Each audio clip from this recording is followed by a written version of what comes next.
Fantastic. We news. moved it Thank back 2 minutes. We are live. And we are live and our talk has been coordinated. We hope. That's good. Yep. Senators watch. Okay. This is Senate Finance. This is February 12th.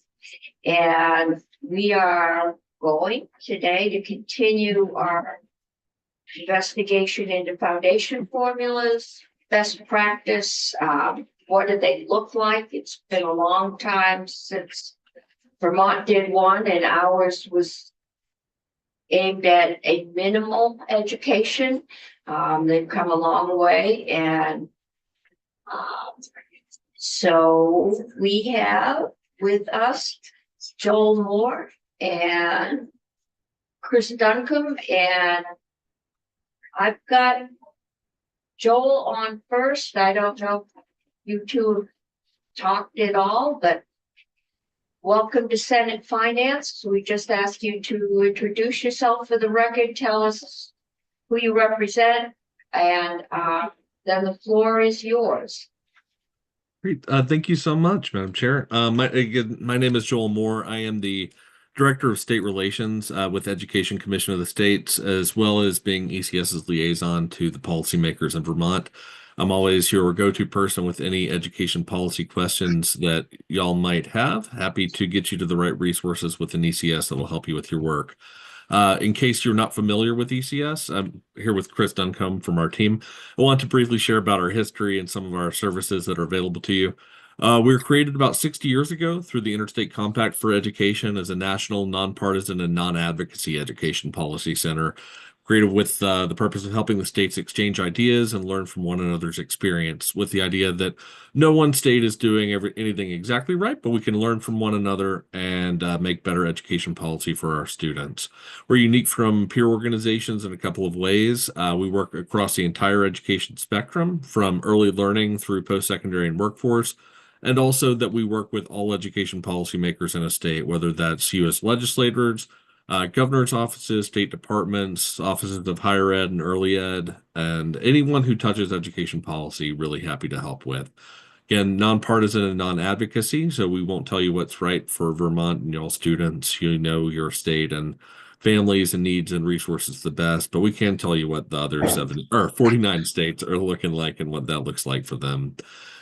Chris is part of our great policy team who are tracking and reviewing every piece of education-related legislation around the country. It was about 7,500 bills last year alone. Also monitoring things like state of the state addresses, executive orders, department initiatives, and always our conversations with you all to inform our policy research and publications and supports. And the team is using those to, inform policy briefs and releases each month. All of these are available to you for free and searchable on our website, ecs.org. It's a lot of information, so always feel free to reach out directly to me if there's some question you have, and I'll get you to the right spot.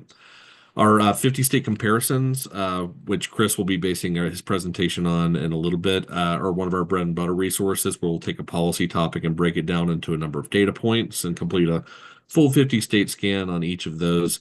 As I mentioned, today's will be based on our 50-state comparison on K-12 funding, which is, again, available at ecs.org and includes a number of data points on things like primary funding models, student counts, and weights for different student types and considerations.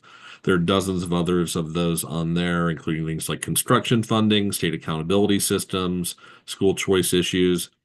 And if there's ever anything that we don't have an immediate answer for you, just reach out to me and ask. We do something called an information request, where our policy team will prepare a written memo for you addressing your question, usually able to turn that around in about 3 to 4 days. Did about 500 of those last year, so always, always, always happy to help. I know that y'all have a lot on your plates, and I've also already maybe spoken with a couple of you before now, so I'll go ahead and pass it off to Chris, who is ECS's policy principal for school funding, to share about his work. Thanks, Joel, and thanks to the chairs of the committee for having me here today. Can you all hear me all right? Yes. Great, perfect. Well, today I'm going to start by providing a national overview of K-12 funding models, and then I'm going to dig into the student-based foundation models that there's interest in exploring in Vermont. And there should be plenty of time for Q&A based upon the time slot that was shared earlier. So hopefully we can really dig into all of your questions. In terms of the national landscape, we, as Joel mentioned, do a 50-state comparison that we do on a wide range of policy topics. We completed our K-12 funding 50-state just last year in 2024, and we try to capture many of the key decision points that states have in designing their funding model.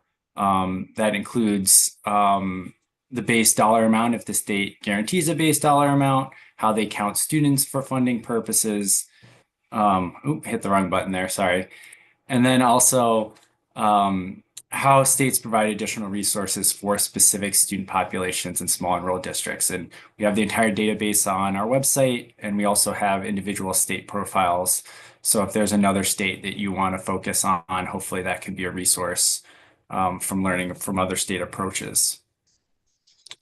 In terms of the primary funding model, states take different approaches in how they allocate their aid, and that typically comes down to whether states choose to allocate aid on a per student basis, where the state guarantees a dollar amount per student, or the state guarantees a specific number of resources, typically staffing positions. This is called a resource-based approach. You can identify a state of having a student-based funding model if in state statute or the state budget, they guarantee a base level of funding per student, and resource-based models typically have staffing standards that are in statute that drive their primary funding allocation. You may notice that Vermont is unique in that you do not fit into either of these buckets, as you have funding models that are driven by locally adopted budgets they're informed by weighted pupil counts. So we classify you as other in our national landscape, as it's a pretty unique approach. And that is not a judgment. It's just that it's different. And looking at our national map on our 50-state comparison, we identified that 35 states in DC have this student-based funding model. The most recent state to transition from resource to student-based is Tennessee, where they adopted the Tennessee Investment in Student Achievement Act in 2022. 9 states use a resource-based approach exclusively. And then we identified 4 states with a hybrid approach in which some of the funding was allocated on a per student basis and others on resources. These can be some of the most complex funding formulas. An example is in Massachusetts, their Chapter 70 aid is multiplied by 10 different weighted enrollment categories and 11 different cost categories. And then there are 2 states, so Vermont was not alone. Wisconsin we also identified as other. Vermont. Hey, Chris, We Yes. have do you mind if I interrupt, or would you rather that I wait till you're done? No, happy to have questions throughout. Okay, thank you. The slide about the types of funding models, you don't have to go back to it, but in both the resource base and the student base, you say the state guarantees. And I'm wondering, this is a question that we've been mulling, how to guarantee a certain funding level, because often states say they guarantee something, but then they not withstand it in their statutes, or they underfund it, or they say, well, actually, we're only going to give 90% of what we guarantee. And then over time, the amount of funding for students or for resources erodes. So do you have you seen provision that is sort of the most solid guarantee? That is a great question. Sorry, I missed, was that from one of the chairs or one of the members, but thank you for that inquiry. Typically the guarantee exists in statute or the budget, which means that it's guaranteed until it's changed. We saw during the recession that a lot of states altered their funding formulas or have not kept pace their base growth with inflationary changes. So the state legislature with the power of the purse has the ability to change that guarantee. So I guess, guarantee maybe is too strong of a word. The concern that you're raised is a very valid one. To the extent to which there's maybe perhaps constitutional language that could be stronger than statutory and certainly stronger than budgetary language. I think that the first step I would encourage would be, if you were going to have a foundation amount, to have it in statute rather than just the budget, and to have directions for how it's calculated. And I can get into that a little bit further along in the presentation, as far as how that base amount is calculated and how it changes over time. Okay. That would be helpful. I mean, I know nothing is guaranteed, but that's why saying the word guarantee is a little unclear. But and also, you may be going to this, but it would be great to hear a little bit more about the 4 states, I think, that have hybrid models, including Massachusetts and Maine. Oh, right, that's right. Okay. Thank you.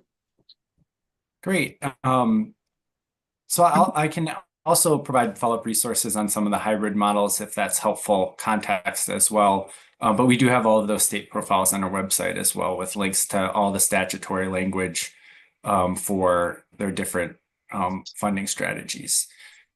The trend that we've seen recently in states has been towards more centralized funding models, that is, with more of the funds flowing through the primary formula as opposed to dispersed through side grants.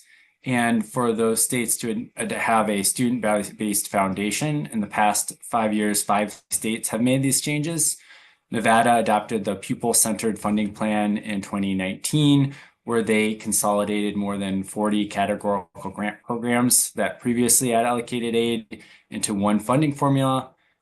Maryland adopted the Blueprint for Maryland's Future in 2020 that revised a lot of the weights in their formula, and it also added a concentrated poverty weight to support intensive coordinated services for students.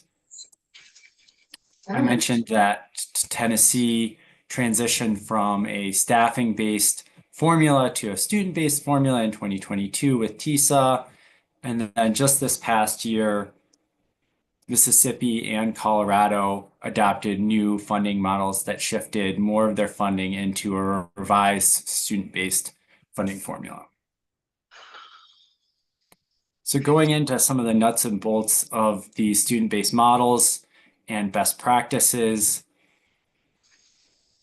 the high-level attraction to some of these models, first is transparency. There's a specified dollar amount per student and clearly defined weights. This helps district leaders and the public have a clear understanding of how much funding is coming to their district or community and why.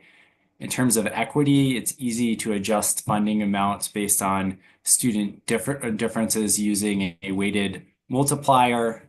And then finally, in terms of local autonomy and flexibility, particularly in contrast to resource-based models where funding is allocated for very specific positions or services, local districts have greater latitude in how they're using those funds and meeting their needs. Challenges to this model is that state can have less oversight of spending decisions and how the district distributes funds within the district. So to counter that, states can require increased reporting requirements. Tennessee with TISA improved their reporting at the school level. California, when they adopted the local control funding formula, they increased reporting on how districts are using funds for specific student groups. So that is one of the approaches for overcoming it. So while student-based models vary to some degree, the basic structure is pretty similar. Typically, there's the base amount, which is the largest share, which is a dollar amount allocated per student using either an enrollment or attendance counts. States may have a fixed base, so that means that there's a single dollar amount that goes to every single student in the state. Or they could have a variable base where that amount can vary by grade level or district size. If it's grade level variation, it's typically higher for early learning grades like K through 3, and where there's smaller class sizes, and high school grades where there's specialized instruction. Was there a question? I am not seeing any. Okay, sorry. And then the second element of that is that base amount gets multiplied by an adjustment that provides supplemental funds for students with unique learning needs. An example of how the weight would work is if the state guaranteed $10,000, and by guarantee, I mean in a specific year, they adopted a budget where they're providing $10,000 per student, and there's an additional weight of 40% for English learners. In that state, there would be $14,000 allocated for each English learner and $10,000 allocated for each non-English learner. Chris, I have a question for you. Are the weights generally in the form of a categorical grant, or are they sort of baked into the base amount? Baked into the equation? They're typically in the primary funding formula. So in these student-based models, the additional resources are all coming through that primary formula where there's that base dollar amount and that weighted adjustment factor. But the weights, and I'll go into this in a little bit more detail, in states with a student-based formula impact the formula different than they do in Vermont, because of you have a different funding structure than a student-based model. Okay. Thank you. We can keep going. Great. And then the top of the pyramid, direct funding. This isn't necessarily something that has to be included, but is typically part of student-based funding models where the state will direct additional resources for particular priorities, whether that's improving teacher pay, establishing community schools, or providing early literacy instruction. And these dollars may be awarded on a per student basis, or they may not be. May I ask a question, Chris? Mm-hmm. This is Tom Chittenden, one of the members of the committee. I took a quick look at the slides that you haven't gotten to yet, and I don't think you're going to speak to this, but on that previous slide, a big question dominant in my mind these days is how are we going to allow to spend beyond those appropriation amounts? Do you have any reflections on how other states approach the other options for communities to spend more than what has been allocated them to the state formula? There could be spending ceilings. I mean, the trend I've seen has not been limiting the level of local spending, but instead focusing on making sure that the state appropriations are adequately directing resources where there are less property wealth and less ability to raise local revenues. The challenge of inequity that is what happened with the foundation plan that Vermont previously had and happens with a lot of these approaches is there's an inadequate base amount, insufficient student weights to meet goals for the state in terms of academic achievement. And then it relies on local communities raising above what is required by law in order to meet basic needs. So to counter that is to make sure that you have a formula that is actually designed to meet those needs and is adequate. Just to clarify, so you can't think of other states that have, or can you, that do have ceilings or maximums above and beyond what the allocation is? Or is it really left in the majority of the state's cases, those communities can raise more without any restrictions? So generally, yes, communities can raise more without any restrictions.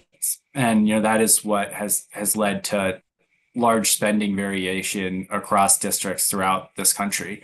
I believe that some states had previously had some types of ceilings. I'd have to look to see if any of those are currently in law or not. I don't want to misspeak. We didn't include that in our 50-state comparison because it's not common anymore. Well, Vermont has a Supreme Court decision which says that every child has to have equal access. So it does not allow our wealthy resort towns that have a great deal of property wealth to raise money more easily. They have more taxing capacity than some of our small rural communities. So we need to make sure that our base funding is adequate, or we need to find a way to equalize anything that's raised over and above that funding formula. But we have a Supreme Court decision, so we're limited on that one as to what we can do. Can I follow up? Yes, So this is Senator Hardy. I asked a question earlier and I just want to follow up with what your answer to Senator Chittenden, because I think I understand what you were saying, but it wasn't exactly clear. My understanding is that states are moving away from the ability to have communities raise above a certain amount because it's leading to inequities. So most states are now limiting what local communities can raise above the state amount. Previously, school districts and local communities could raise more, and that's what led to the inequities. Is that what you were saying? Just want to make sure I'm clear. Thank you, Senator. What I've seen states focus on is how they're directing their resources as opposed to improving the equity of how they're allocating their aid, as opposed to placing limits on local revenue. And the limits that I've seen have been on property tax rates, property tax growth, growth in assessed value, as opposed to limits on spending per student. Okay, so you are still seeing states allowing local communities to raise above and beyond the foundation amount, or around above and beyond the per pupil amount. Yes, Senator. Would you simultaneously say, I think I heard your answer, that many of these states are considering what we're considering, which is setting such a large foundation that will hopefully not be necessary, and the equity might actually be achieved through that equitable apportionment.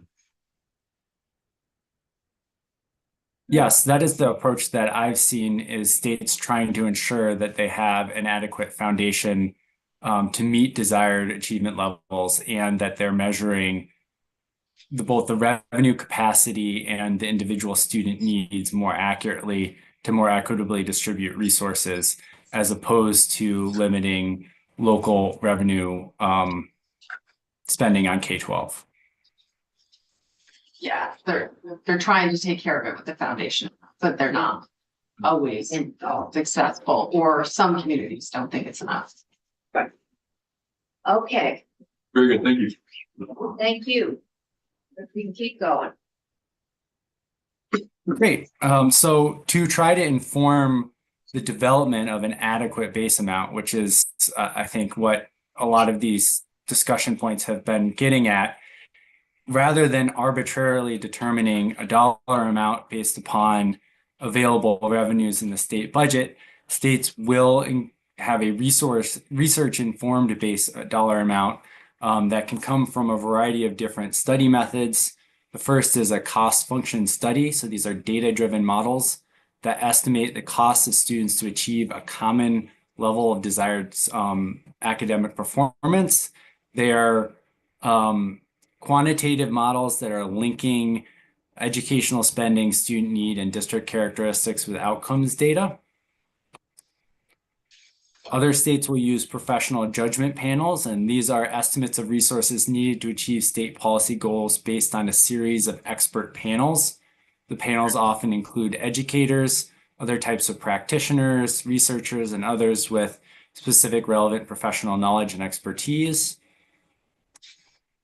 States will also turn to evidence-based studies using literature reviews at academic institutions.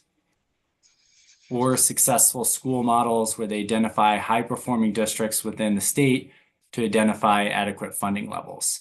And of course, states will use all of these approaches or a variety of these approaches to try to come to a desirable base funding level. Another important decision is whether you have the variable or fixed base. Most states just have a fixed single base amount.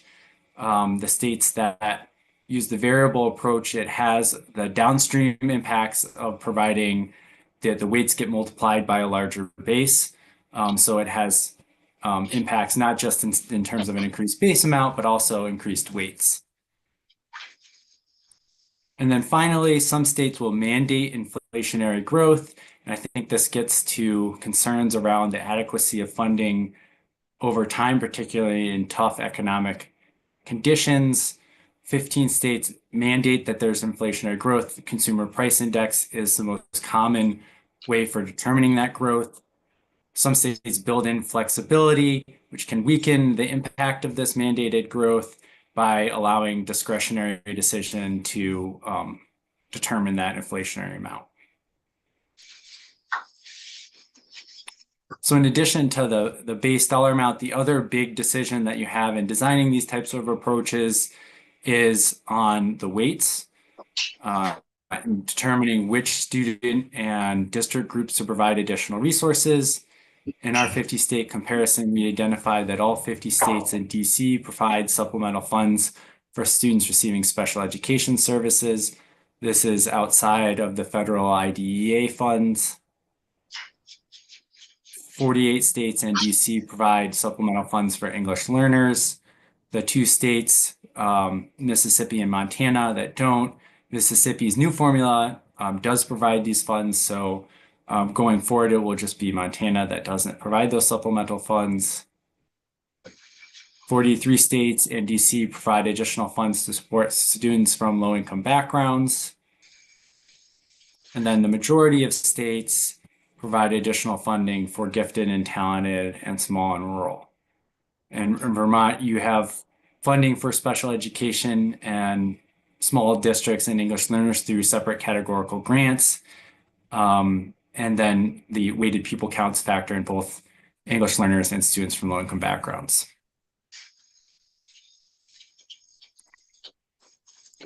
The most common approach for allocating these supplemental funds is using a weight. And these weights could be structured as a single weight, which is the same amount for every student, or it can be differentiated by some measure of need. For special education, most states use multiple weights given the very diverse services and placements that students receiving an IEP may have. For students who are English learners or students from low-income backgrounds, a single weight is more common, but the trend, again, I've seen states trying to differentiate funding for these student groups. For English learners, it's oftentimes a measure of English proficiency.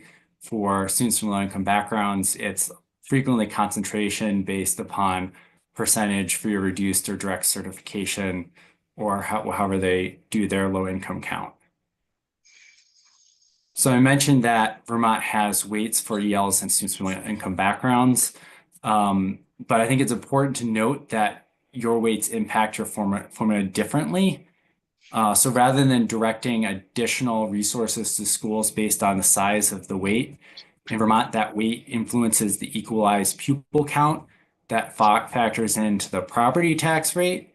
So rather than guaranteeing an additional dollar amount, it is lowering property tax burden in those communities. So because of this, I would say the weights in other states function more similarly to your categorical grants because they're allocating additional aid to students. Many of the student-based models have a lot in common, but they vary, particularly when it comes to the size of the base and the size of the weights. I have some of the states that have recently enacted new student-based models. For Colorado, it's a year later. That's because that's the first year of implementation. And you can see for special education, English learners, low income and concentration for low income, that there's very different amounts across these states, particularly for special education. For Colorado, that's because they are allocating their high cost services funding. What Vermont has, similarly, that excessive reimbursement grant. They're still doing that, but doing that outside of their formula. Okay, we have a question. Chris, off the top of your head, do you know which state might have like the lowest base amounts? And I'd be curious to just see how they are experiencing with local or raising above and beyond that base. Yeah, so the states, and I can pull up the database to look for the lowest. I was prepared for the weights, but not the base amount. I know when it comes to overall spending, Idaho and Utah are the lowest, and Idaho has a resource approach. So it might be Utah with the lowest student amount.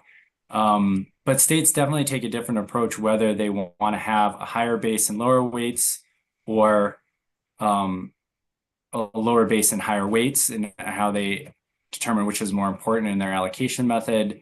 Vermont is kind of an outlier in the size of your weights in terms that they're the highest in the country for both English learners and low income. Although for low income, it's pretty similar to Maryland's. It's, I think, just 1 percentage point higher. So pretty close in terms of that. But for the EL weight, it is significantly higher than other states that have adopted EL weights. And I know that those weights were informed by a task force that the legislature convened and by recommendations from experts. So I'm not saying that they're correct or incorrect. I'm just noting that they're different from other states. Chris, I have a quick question. This is Senator Martina Rockula from up in Chittenden County. I know you're not presenting, at least not yet, qualitative data, but I'm wondering, last week we heard that targeted weights really pay dividends in terms of outcomes. And I'm wondering if there's evidence about base funding and what its connection to outcomes might be.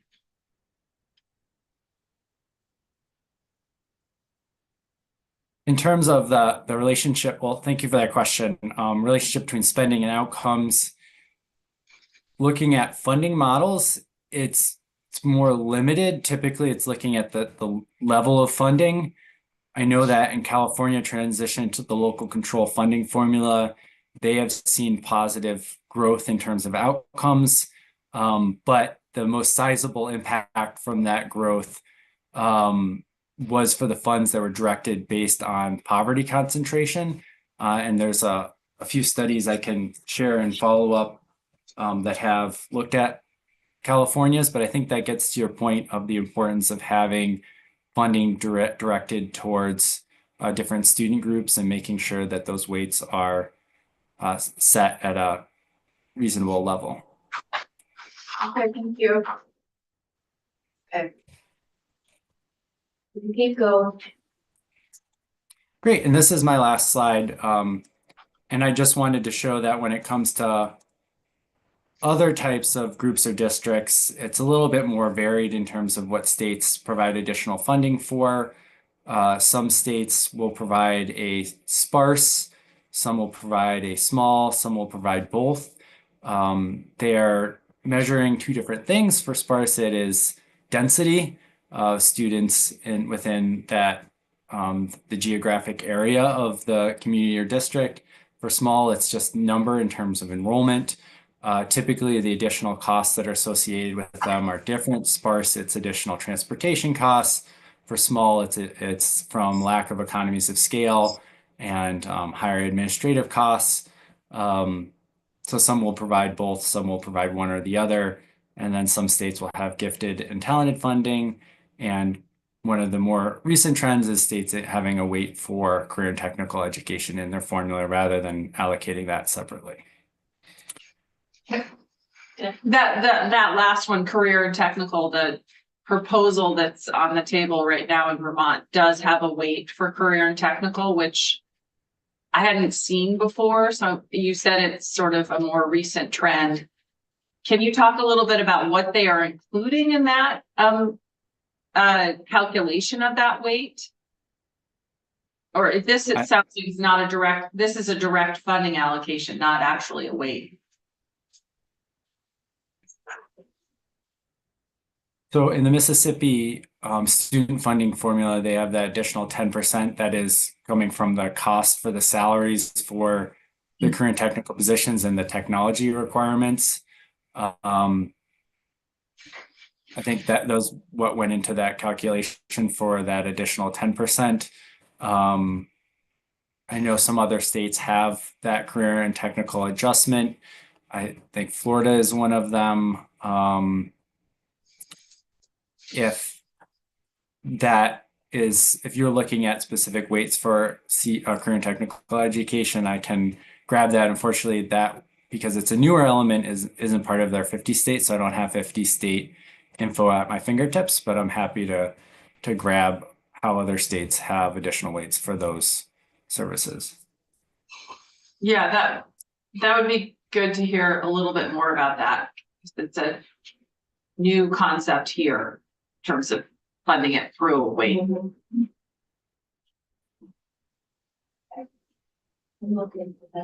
I have another question, by the way. Okay, go ahead. What I don't see in this slide deck, but I'd love to hear any of your thoughts on, is how these states, especially the ones that have transitioned of late, treat or manage school construction aid differently or within the formula. One dominant concern I have is as Vermont shifts towards this, different school districts have different degrees of deferred maintenance. And if we just slap a new formula, foundation formula, I don't know if that's going to be necessarily equitable based on what they might have in capital reserves or if they've recently updated their schools. So I'm trying to get a better handle on how other states manage construction of new facilities in an equitable manner. Good question. And we're getting a pretty great presentation on it later this week. But, Great.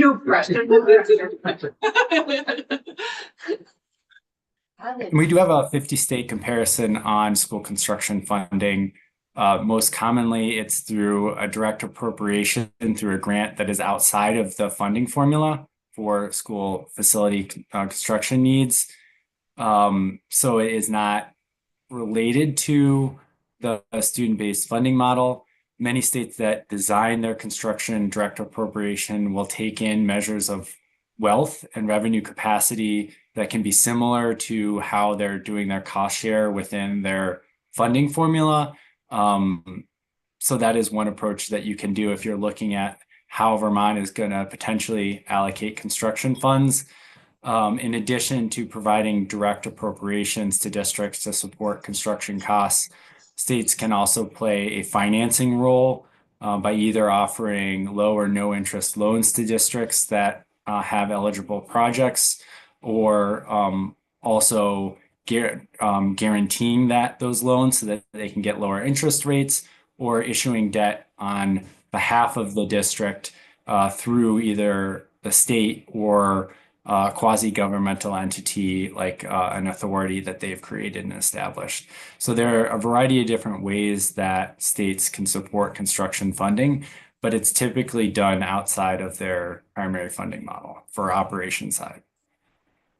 So thank you. What I think I heard from you, and it's going to be, it helps clarify in my mind that this funding model that Vermont's contemplating would not be inclusive. That money would not be intended to also cover school facilities. And instead, alongside this would be an intentional approach to target monies towards communities that need it based on the current state of their building infrastructure, and through a more strategic perspective with a statewide lens. So that's very helpful to hear that that's how a lot of other states have approached this. Hey, Chris, you said something in passing. I thought you said as part of their cost sharing model. Do other states base your base funding or other, state dollars that come to you based on the ability of the community property or income wealth to raise a certain percentage of that on their own? Yes, and so that again gets into a difference in Vermont's model from many other states where you have a locally administered but a statewide property tax that the state is setting distributing amounts for. at the local level, these are local decisions. States that have a base amount or a foundation amount they can take a variety of approaches, but it could be that the local share is determined based upon a measure of property wealth per student. And so the local government will have to take on anywhere from, let's say, 10 to 90% of that base cost based upon their measure of property wealth. Alternatively, some states will say that require a minimum mill levy or a minimum property tax rate that locals must have set in order to qualify for the state share of aid on top of that amount. So I think there's a variety of approaches that states factor in how they measure local wealth. But typically it's some measure of assessed property values per student. Okay. So. Committee, other questions? My question is really for Zoe Saunders at this point, if that 13,200 base amount has considered or includes capital investment expected costs, or if that does sit outside of that estimated base amount. Think it's probably outside, but we will see if we can get them in again. Okay. All right. Other questions? Are we bringing them back? Are they coming back with more information for what Senator Hardy was asking about? We can ask them if they will come back, or they could send it to us. I'd love if you all have the time and more information about how other states do or don't deal with above and beyond the base allocation amount. You alluded to that you heard some states have caps, but at any type of surface scan, to get a better feel for where other states allow, don't allow, or manage spending above the appropriated amount is a big question for me that I would welcome experts like you to illuminate. And perhaps we will arrange to have you come back if that's something you can talk to us about. I think just like. Yeah, and Okay, go ahead. Sorry. So, well, okay, I'll let the questions go. I just want to run down each of the items that I'm going to be tracking down just to make sure that I have all of your requests lined up, because I have the spending above base level and limits, additional information on states that have hybrid models, CTE weights, and then I was also going to pass along our 50 state on school construction. that would be helpful. That all sounds good. I guess what, and this is not necessarily a question for you, Chris, but this is what I'm constantly like trying to figure out in my head, is that there are some things that our current formula does extremely well and does better than any other state formula in the country. Namely, that it equalizes property tax ability to pay by community, like better than any formula in the country. And that's because of Brigham and everything. And it also, it doesn't allow us easily to sort of cheat it and underspend it. But then it also has problems, and those are the problems we're trying to sort of address. And so that combination of trying to keep what's working well, but then fix the things that aren't working well, is where I continue to get stuck. Because I worry that if we go to just a straight foundation formula, we're going to get into the position where we're underfunding it, or we're the weights and the foundation amount are not well calculated, and that where we have inequities because districts are spending over it. And so how do we keep what is working really well in our formula and fix the things that aren't working well? And that's that, you don't want to have buyer's remorse when you go through this huge process. We have a half hour here, so we can do committee discussion. Do we have more? If I could pick up on what Senator Hardy was just saying. Well, do we have more for Chris and Joel? it connects with the interest I have for you, Chris. My concern, and I'll use my home community as an example, that if we go to this foundation formula, South Burlington loves their schools and votes and approves lots of very expensive budgets. We also vote them down too. And so my worry is I want to be Brigham compliant at the end of this, so that there aren't communities like South Burlington or the district that I'm a part of that approve a lot of excess spending, allowing for much better education than all of the other districts or other districts in the majority across the state. So understanding how that excess spending above the base allocation amount is handled by other states is top of mind for me. Okay. So. Is this a, Yeah, one other thing for these guys to contemplate in the interim, just to tack on to what my colleagues have already said, but that we do have a great formula, but that not all communities take advantage of their extra taxing capacity. And how do you thread that needle?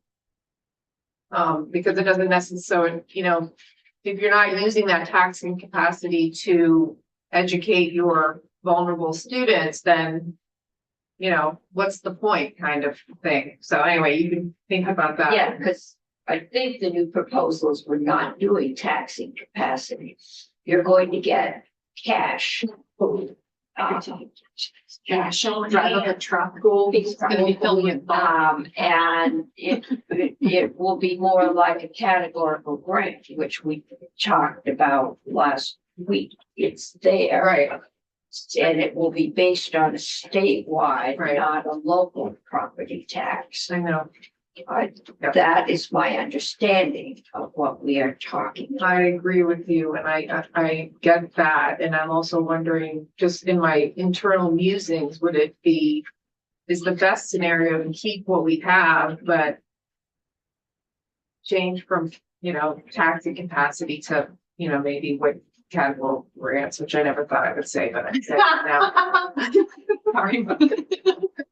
Anyway, we're making progress. I think, Chris, we've given you enough, and we'll be in touch and schedule a time that you're free to come back and talk to us whenever you're ready.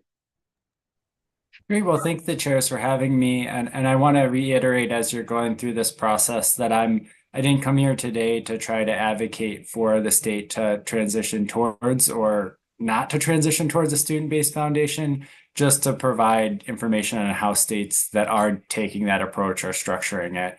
And I don't, envy the difficult decisions that you all have to make, but hopefully we can be helpful as you're going through that process. Thank you. You've given us a lot, so you've already been helpful. Thanks. And you're welcome to stay and listen if you want, or you can go about probably more important business than listening does.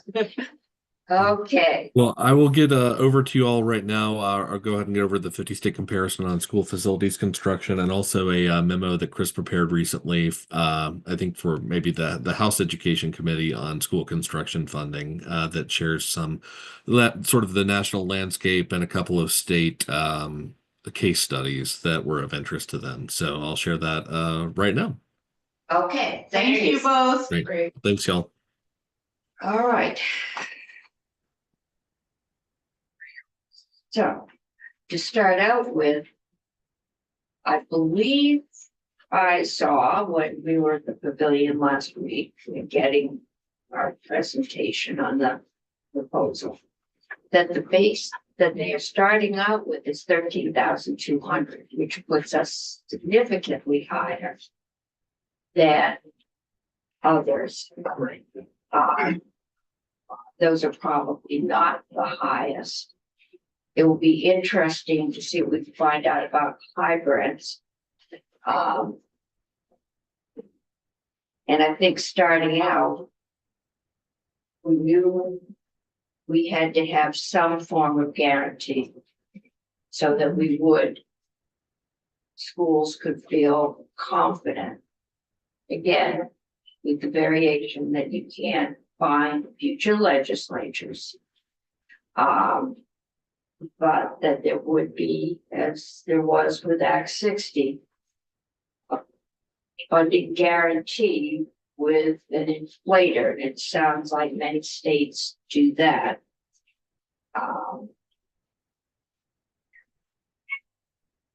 And part of the high grant might be to look at states. This is the base.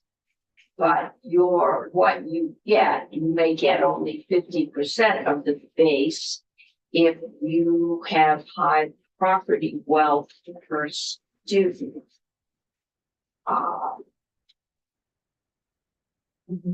And which starts to make Julia's presentation on property wealth per student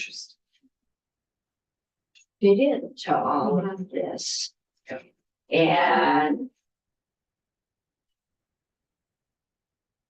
Senator Beck, you've done more work on this than any of us. Enlighten us. I'll try.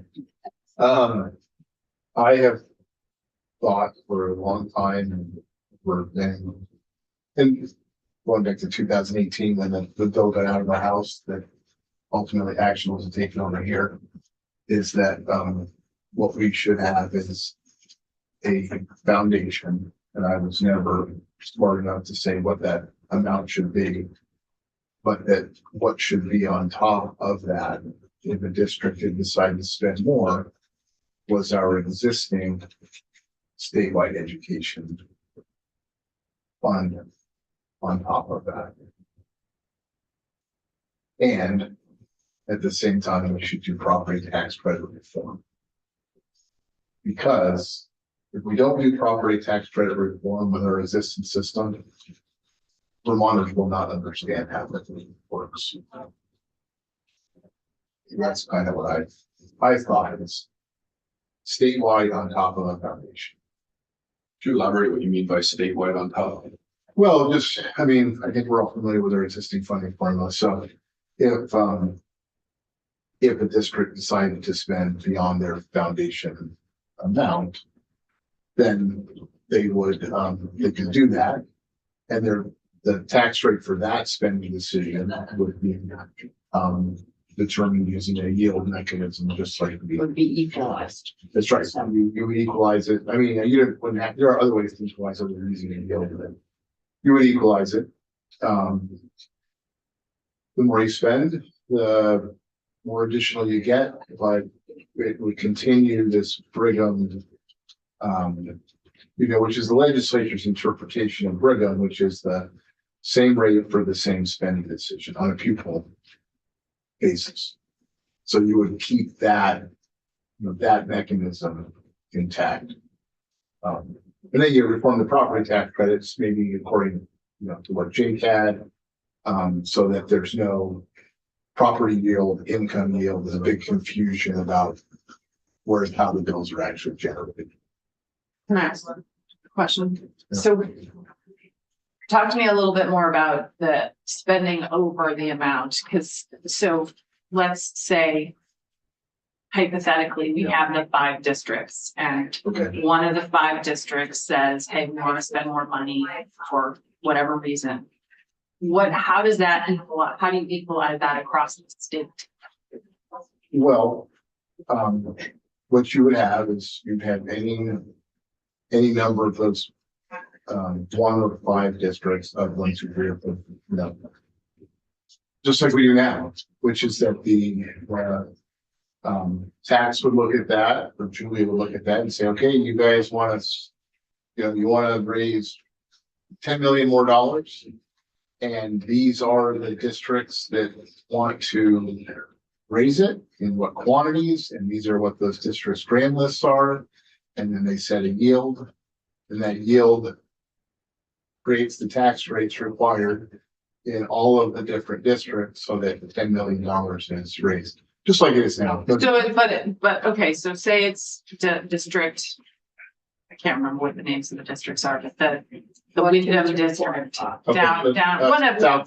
Southeast district wants to raise more money for whatever reason. Okay, And just them, and they want to raise an extra, $10 million. Okay. And it's just them. The other 4 districts are like, nope, we're good.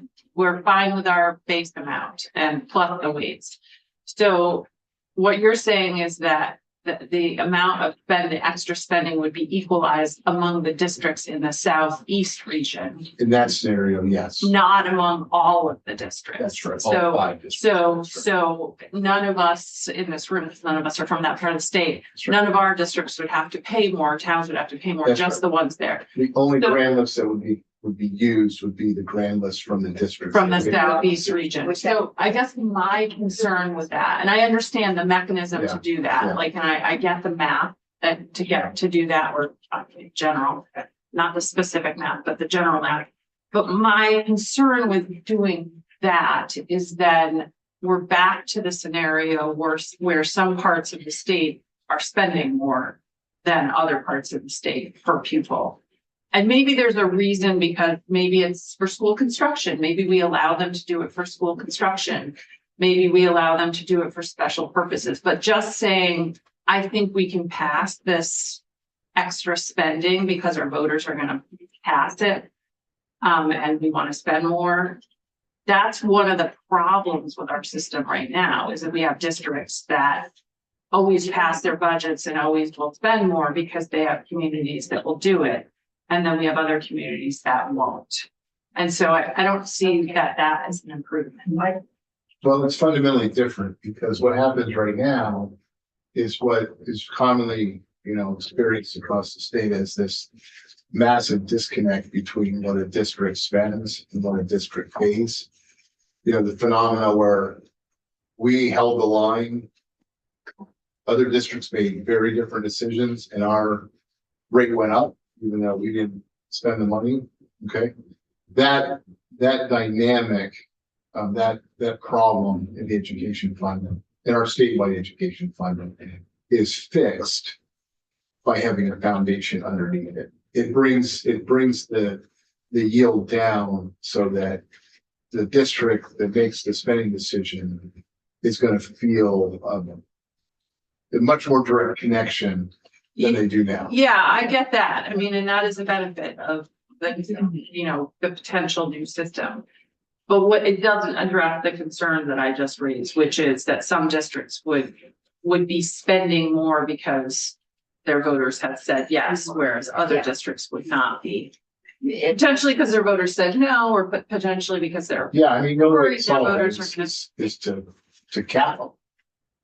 If you cap them, then you don't have that problem anymore. Oh, Yeah. and I think that's why all the discussion about the grand list per pupil in those 5 districts, because it won't be, I think, the proposal is, it won't be East Overshoe that's gonna vote on East Overshoe spending more. It will be the northeast, northwest, southeast, it will be the whole district.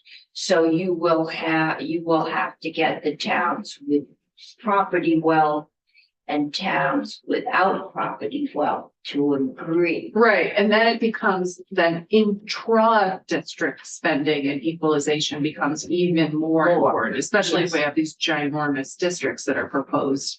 The spending between South Burlington and Salisbury would, we would have to make sure that, South Burlington isn't getting a lot more per pupil than Salisbury. They're in the same district. At least in the governor's proposal, they're in the same district, but intra-district, that's where the equalization will also matter even more. And so far, there's no mechanism to equalize within a district that I've seen. So we are going to have, Sorry, Thomas is here. Yeah, go ahead. So I hear one option is to cap how much they could raise, but the other option, and I just remember the pro tem, he was on the radio, I want to say last December, he raised another notion, which I feel like has percolated before too. And I just want to flesh out, and this is where I think we need to spend time. Imagine a world where I don't even want to contemplate the 5 districts. I don't like the 5 districts, but let's say there's 10 districts. Okay, so we're gonna end up.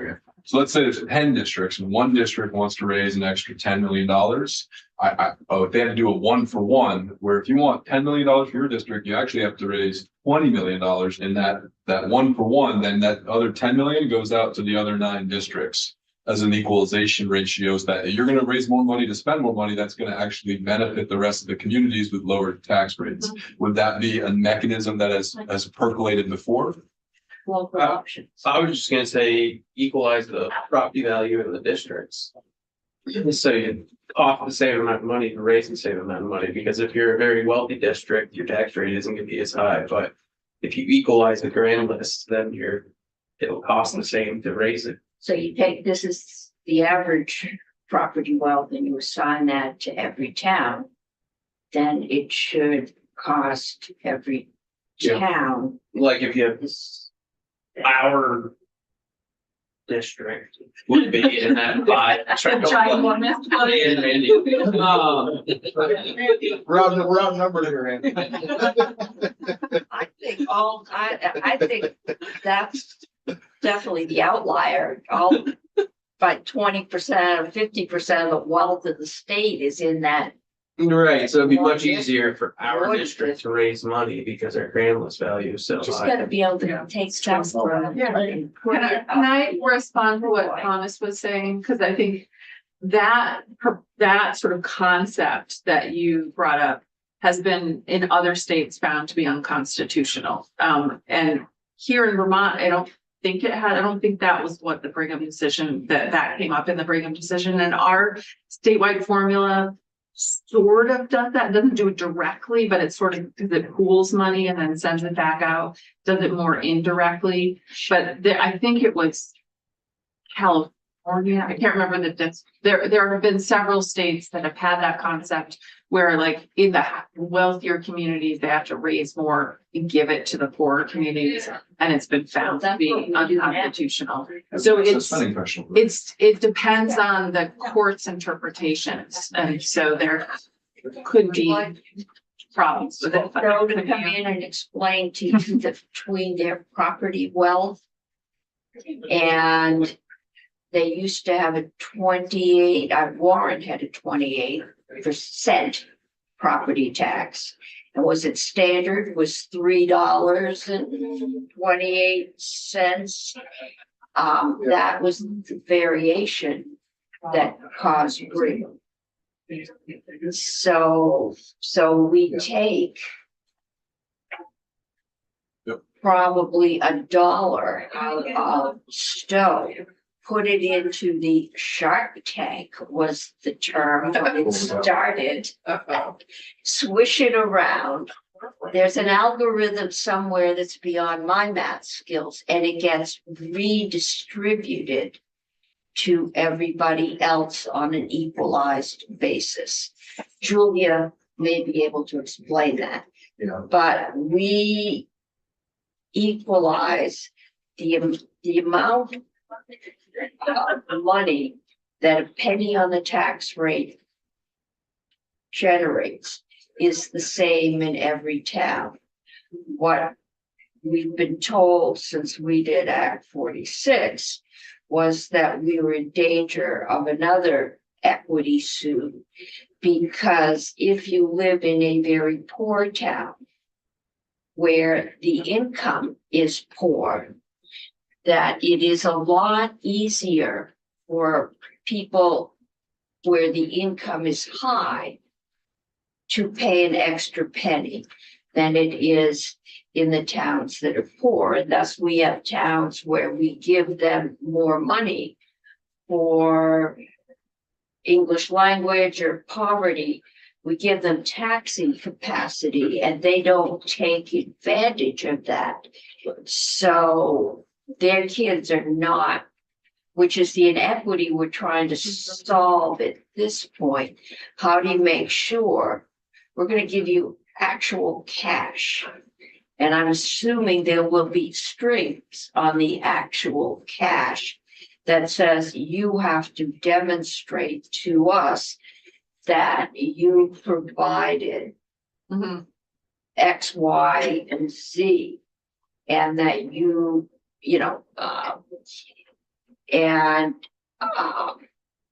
so in that sense, we're dealing with the equity. It gives us some issue with the other equity.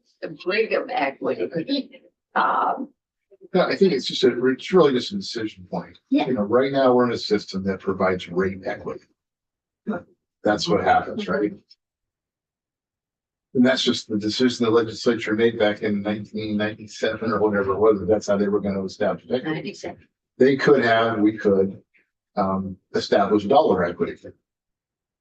Where you just say, you know, hey, if based on your grand list, you guys are the tippy top, you're 1 for 1. If you want $1, you gotta raise $1.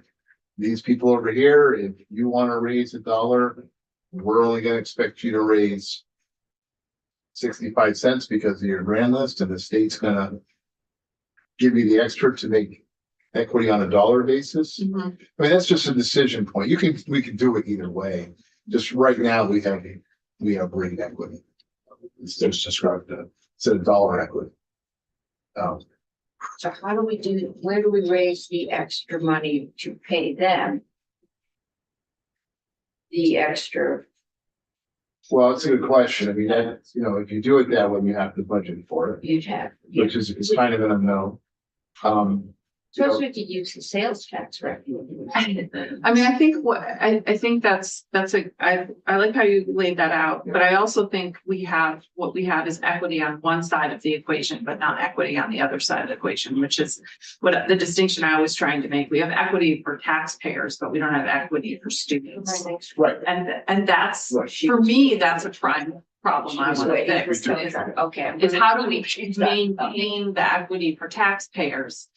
Not erode that, because that was what the Brigham case was about, was taxpayer equity. How do we not erode that, but also have equity for students without spending a ton of money Well, more?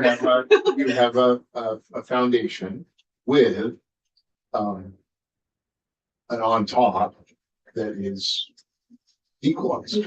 Well, and I think that on top, I'm not sure that would still do it unless we really, really clearly define and sort of box in the on top, like maybe having an on top for things like construction, or things like certain specific things you can raise more money for, and you have to, you know, it have to be well defined and well, you know, within these parameters. It can't be just like, we want to put turf on our football field. An equestrian team.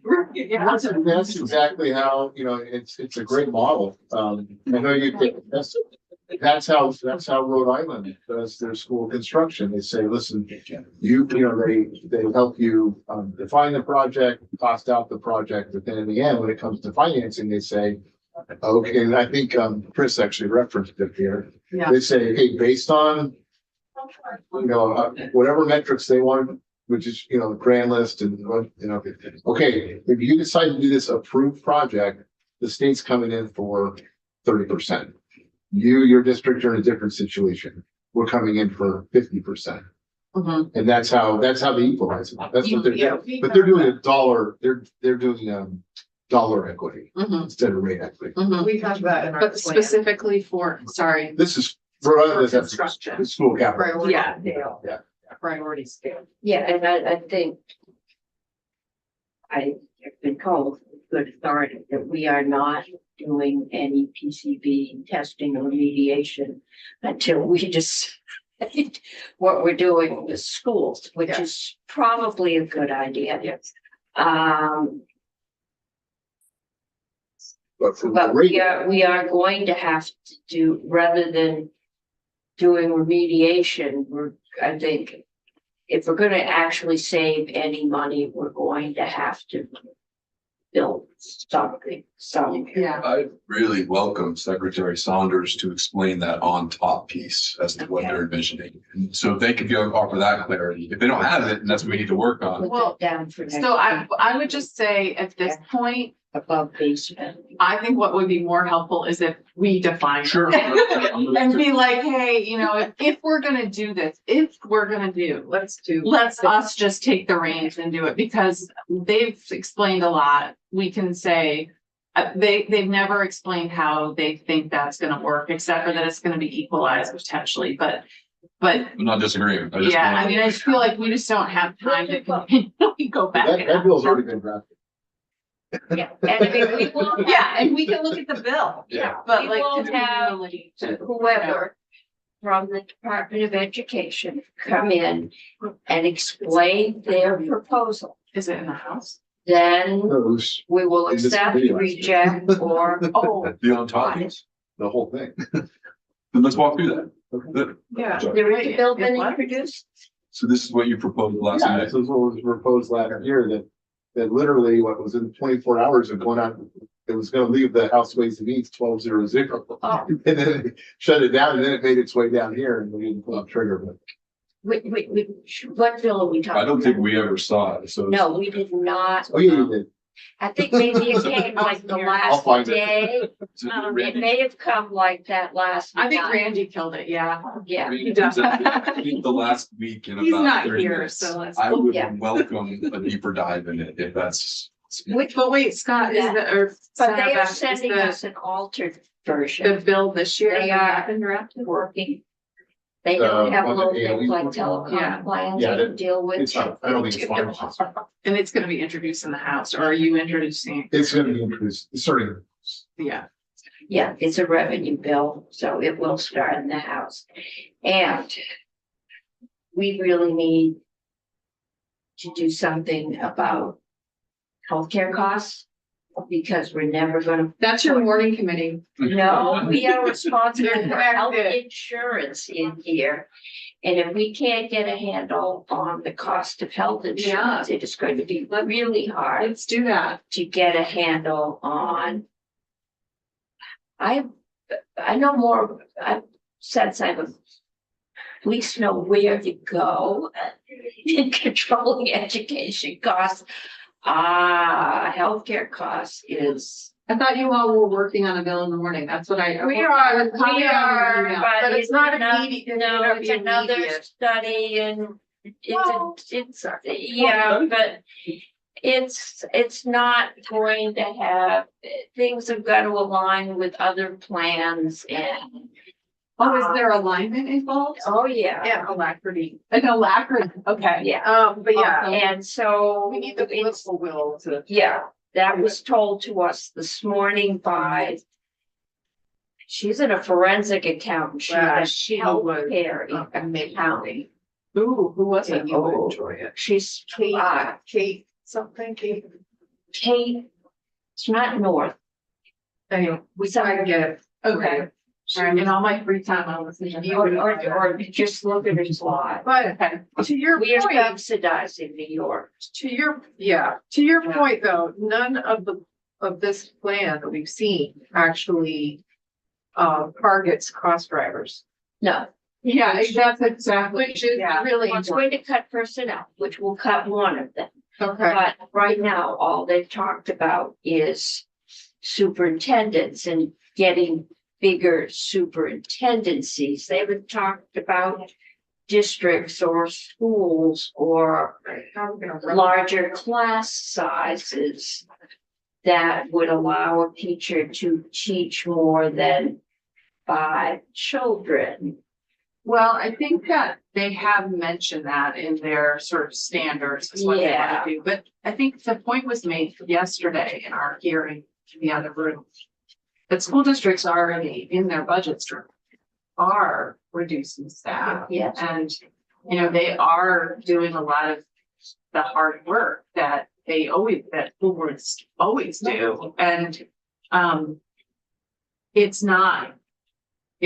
the costs are still going up. So, you know, I agree with what Senator Gulick said, is that the plan so far isn't addressing the actual cost drivers of education spending. And one of those is healthcare costs, but there are others. And it might be helpful to try to hone in on what are the cost drivers that we can sort of address, regardless of the formula, regardless of whatever. I mean, we're gonna have to do that anyway, at $44,000. And if we count the healthcare costs for a family plan, I'm pretty sure there are teachers in this state not making it. Well- We need to look at that. I just read, I'm sure it was on Digger, that Maine's bronze plan is half the price of our plan. And I've asked to have us find out why that is. Is it just our most expensive hospital in the world, or is it things we've added on to the bronze plan, which it's good to have, but if you don't have insurance, you don't have any of it. And if we don't take it up in health and welfare, we will take it up here. Are you all ready for 15-minute break, since we have not heard from our next witness who's waiting for a tow truck? We're gonna Who's the next one? lose somebody. Can I just do We my would look, ambulance. service. 3:30? Okay. I'm gonna run here. Are we on it? No, 3 o'clock. 3 o'clock, we have to leave at 3:30. Okay, as long as I can talk about my bill before